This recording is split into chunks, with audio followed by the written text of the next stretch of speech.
Guys, what the fuck? You've literally never seen the sun in this position in one of my videos. Crikey. It's well, it's 8 o'clock now, but I've been here since about, I don't know, 7:30. My old man picked me up a bit too early, but whatever. So, got a couple of bits done yesterday. Basically finishing up, welding cooler stuff and radiator stuff, and did a load of welding on the exhaust and changed the position of the wastegate. I need to tidy up because I can't get around it here. The wastegate's down there. Seems to be alright there. So I am gonna start thinking about getting everything out of the way so that I can get on and sort this bulkhead out. So I've got a bit of welding to do on the bulkhead, finish welding this mount in, finish welding that mount in, and what else have I got to do? Got to finish notching the chassis rail, or chassis leg, or whatever you want to call it. There, I'm just going to plate that up, make that look pretty. There. And yeah, I thought, tried to write sort of like a priority list, and I thought, I keep adding more and more in. Really, I need to take stuff out. So I think my priority this morning is going to be sorting the interior out. Basically, getting all the crap out of here, pulling the carpet back, pull the carpet back out of the way, and then I can sort out the hole for the cables, shift cables, sort the big hole out for the bulkhead, and just basically like run through it all.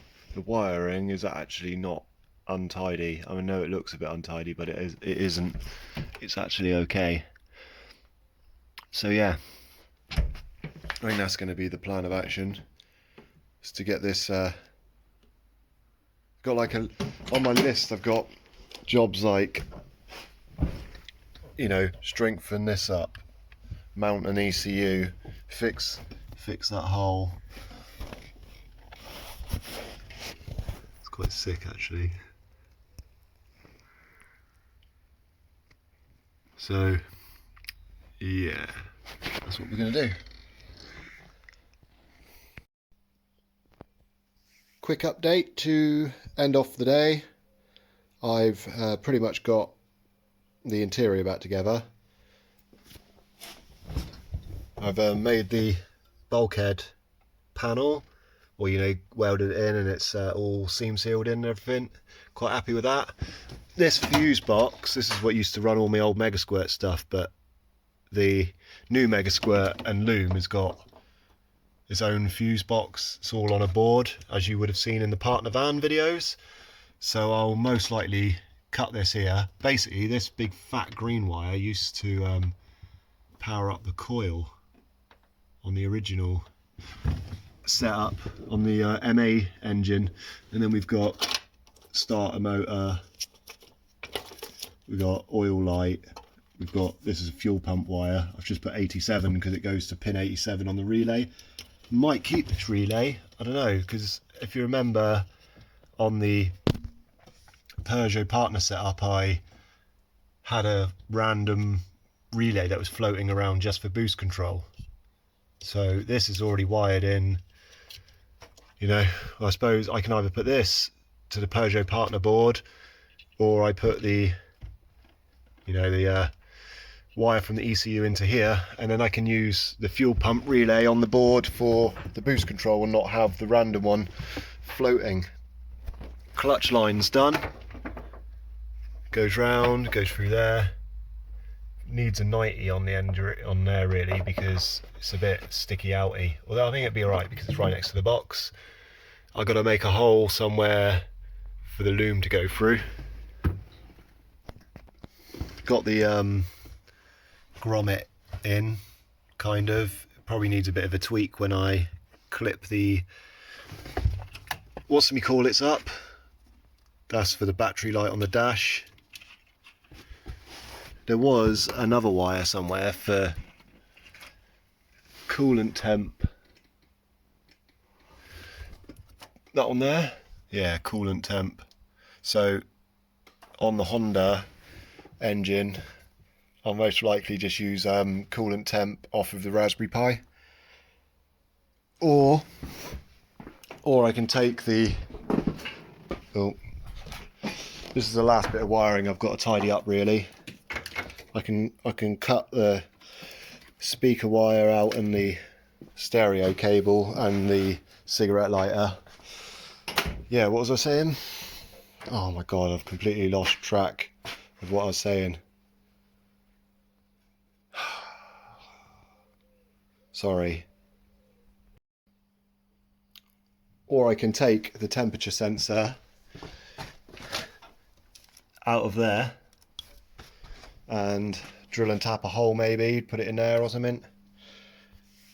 I don't know, maybe I will, maybe I won't. Not too worried about that at the minute. Yeah, so this is the clutch going through there, look. Just needs a clip on it, and then I need to make a clip here to hold that. Fuel pressure regulator's mounted. I put it there because it's kind of away from heat, and it gives me enough room to get the pipe on there nicely. There's nothing worse than when you haven't got enough room to get the pipe in there nice. I didn't need to put the turbo and the downpipe on, but I thought I would, just to give me a bit of an idea of space. Obviously I've got like tons of room. I've made the bulkhead box massive, but it means we've got room for activities in the future if needed.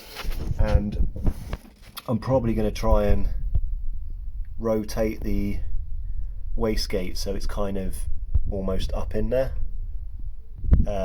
Just give me some more space because I haven't really got room for a turbo drain to get down there safely to the sump.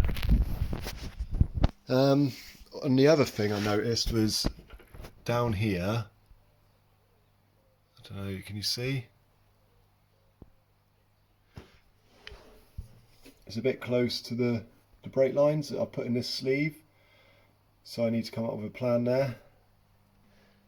I don't know what to do there. Maybe I need to recut my downpipe and rotate it round a bit more, so it's like, I might change this Lambda Boss so that it's further away from the manifold. So I could cut this and turn it, and then like I could just flip this whole bit here over so the Lambda sensor's down here, and then make it point under.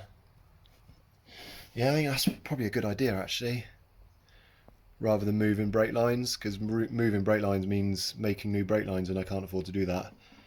So yeah, good idea, Kevo.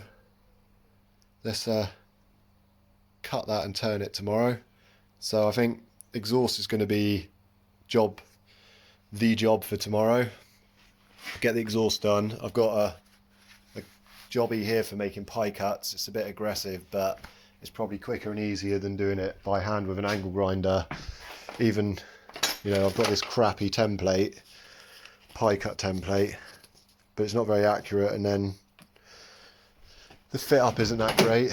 And in here, like I said before, I've got to make some sort of a support from here to one of them bolts, or maybe a support up to one of these bolts, or maybe a support up and just drill another hole. But I don't think going to the side of this, I think it needs to go somewhere a bit more substantial to kind of triangulate it.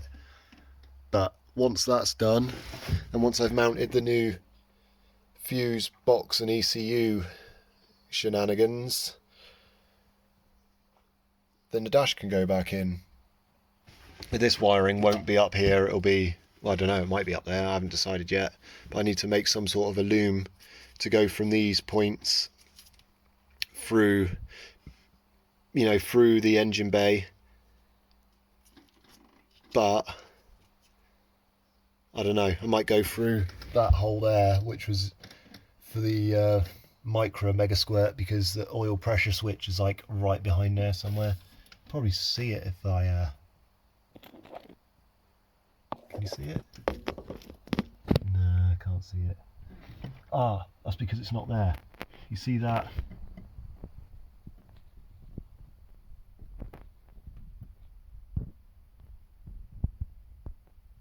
Oil pressure goes in there. So yeah, you get the idea. I think that's going to be it for now, because I'm tired and I've been here since 7:30, and I want to go home and watch people building car projects on YouTube. So yeah, I think tomorrow exhaust, clutch, master cylinder, support, and get the dash back in. I wasn't going to mount the ECU plate until everything was done and I'm ready to start thinking about getting it running, but to be honest, it'd be easier to do that without the dashboard in, so get that done and out of the way, and then yeah, I think we're on the home stretch. Thursday tomorrow. Do you reckon I could run this and drive this home on Friday night? Probably not, but I'm going to give it a go anyway. So cheers, and hopefully I'll have a bit more to report on tomorrow. Bye.